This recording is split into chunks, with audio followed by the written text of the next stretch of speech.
12 13 வயசுலேருந்து நானும் பண்ணேன்.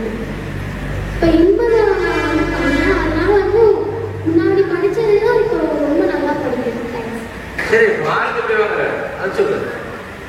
படிக்க மார்க் எப்படி வாங்குற? பட்டன் பண்ணாமல் மார்க் எப்படி வாங்குற? அதனால வந்து கிளாஸ்லேயே இருக்க மாட்டேன். கிளாஸ் 3rd அந்த மாதிரிலாம் நான் இருக்கே. இப்போ ஓரளவுக்கு 2nd 1st நான் எடுக்கிறேன்.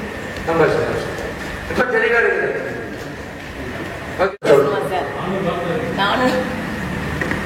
எனக்கு பிரியா அனுபவத்தை பற்றி எப்படி தெரியும்னா, என் ஹஸ்பண்ட் துர்ராமச்சந்திரன் இருக்காங்க, அவங்க மூலமாக தான் வந்தது பயிற்சிக்கு. நான் முதல்ல அவங்க செய்கிறப்ப எனக்கு வந்து பெருசாக இன்ட்ரெஸ்ட் இல்லை.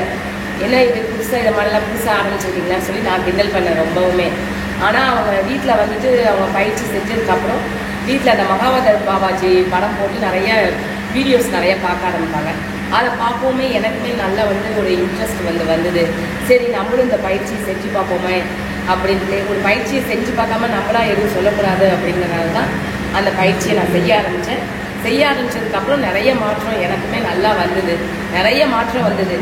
ஸோ 1-2 மாற்றம் இல்லை, நிறைய மாற்றம் வந்தது. அதை வந்து எனக்கு எப்படின்னு சொல்ல, எனக்கு அனுபவமாக சொல்ல தெரியல. ஆனால் அனுபவம் நிறைய கிடைக்கும். ஒவ்வொருத்தருக்கும் ஒவ்வொரு விதமான அனுபவம். அது மாதிரி எனக்கு நிறைய அனுபவம் கிடைச்சிது.